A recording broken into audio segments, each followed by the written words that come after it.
Welcome to BRK news. నేను మానస. BRS MLC KCR కూతురు కవిత వ్యవహారం ఇప్పుడు తెలంగాణ రాజకీయాల్లో హాట్ టాపిక్ గా మారింది. కవిత లేఖతో ఒక్కసారిగా బీఆర్ఎస్ పార్టీ ఉలిక్కిపడింది. అంతర్గతంగా తమ అధినేత కేసీఆర్ కి రాసిన లేఖ బీఆర్ఎస్ పార్టీలో ప్రకంపనలు సృష్టించింది. ఇక ఈ లేఖపై కవిత చేసిన వ్యాఖ్యలు సంచలనంగా మారాయి.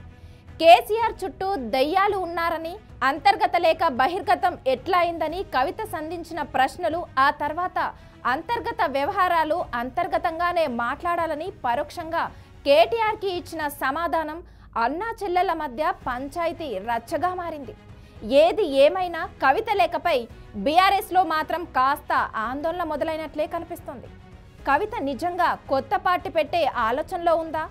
కేసీఆర్తో అమీతుమీ తేల్చుకోనుందా అంటే అందుకు సమాధానం మాత్రం దొరకడం లేదు. బీఆర్ఎస్ లో కవిత రాసిన లేఖ యావత్ తెలంగాణ రాజకీయాల్లో కాకరేపుతోంది. ఇన్నాళ్ళు సైలెంట్ గా ఉన్న కవిత ఒక్క లేఖతో అధికార ప్రతిపక్షాల సైతం తన వైపు తిప్పుకునేలా చేసింది. ఆ లేఖపై నిజ నిజాలు ఏంటనేది తను అమెరికా నుంచి వచ్చే వరకు ఎవరికీ ఏం తెలియదు. దీంతో పార్టీలో తన ప్రాధాన్యతను నేరుగా కేసీఆర్ తో అమీతుమీ తేల్చుకోవడానికి సిద్ధమైనట్లు వార్తలొస్తున్నాయి. కవితకు పార్టీలో సరైన ప్రాధాన్యం కోసం, తన భవిష్యత్తు నిర్ణయం కోసం సంచలన అడుగు వేసే ఆలోచనలో ఉన్నట్టు తెలుస్తుంది. పార్టీ అధినేత కేసీఆర్ కు అల్టిమేటం ఇచ్చి అవసరం అనుకుంటే కొత్త పార్టీ పెట్టే ఆలోచనలో కూడా ఉన్నట్టు సమాచారం. ప్రధానంగా పార్టీ విషయంలో తన డిమాండ్లను కేసీఆర్ అంగీకరించకపోతే కవిత కొత్త పార్టీ పెడతారు అనేది రాజకీయాల్లో జోరుగా చర్చ జరుగుతోంది. తెలంగాణలో మరో కొత్త పార్టీ రానుందా? తెలంగాణ జాగృతి సంస్థనే తన పార్టీ పేరుగా మార్చుకునే అవకాశం ఉందా? తెలంగాణ బహుజన రాష్ట్ర సమితిగా తెలంగాణ జాగృతి సంఘం రూపాంతరం చెందుతుందా? నిజంగా కవిత కొత్త పార్టీ పెడితే సక్సెస్ అవుతుందా? రాజకీయాల్లో ఆమెను నమ్మి వచ్చే వాళ్ళెవరు? ఆమె వెంట నడిచే వాళ్ళెవరు? షర్మిల మాదిరి కవిత పార్టీని పెట్టి బీజేపీలో విలీనం చేయనుందా?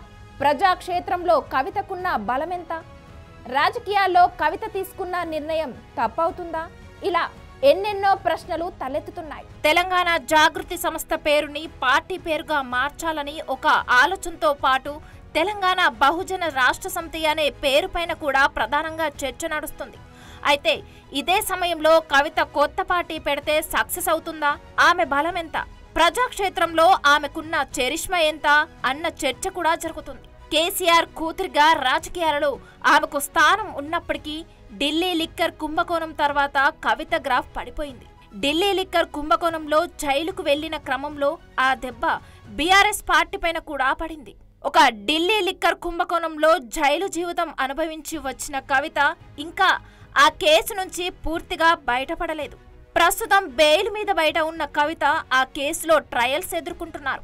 ఈ క్రమంలో తెలంగాణ రాష్ట్ర వ్యాప్తంగా కవితకు అంత పెద్ద ఫాలోయింగ్ ఉన్న పరిస్థితి లేదు.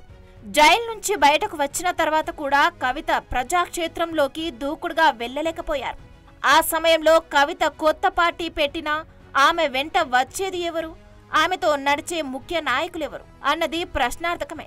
ఒకవేళ కవిత కొత్త పార్టీ పెడితే అది బీఆర్ఎస్ పార్టీలో చీలిక తీసుకొస్తుంది, కానీ కవితకు ఏమాత్రం మేలు చేయదు. గతంలో వైఎస్ షర్మిల మాదిరి పార్టీ పెట్టిన కొన్నాళ్ళకే ఆ పార్టీని ఏదో ఒక జాతీయ పార్టీలో విలీనం చేయాల్సిందే. ఒక విధంగా చెప్పాలంటే ప్రస్తుతం తెలంగాణలో ఏ కొత్త పార్టీ పుట్టుకొచ్చినా అది బీఆర్ఎస్ లా మాత్రం ఎదగలేదు, దాని దరిదాపులకు కూడా రాలేదు. ఇది మాత్రం ఖాయం. రాజకీయంగా కవిత పార్టీ ప్రజాదరణకు నోచుకోదు అన్నది ప్రస్తుతం ఉన్న పరిస్థితులను బట్టి కొందరు రాజకీయ విశ్లేషకుల వాదన. అలా పెట్టిన ఆ పార్టీ సక్సెస్ అవడం కష్టం. ఏది ఏమైనా మొన్నటిదాకా ఢిల్లీ లిక్కర్ కుంభకోణంలో జైలు జీవితం అనుభవించి వచ్చిన కవిత ఈ సమయంలో కొత్త పార్టీ పెట్టడం ఖచ్చితంగా రాంగ్ స్టెప్ అవుతుందని కొందరు భావిస్తున్నారు.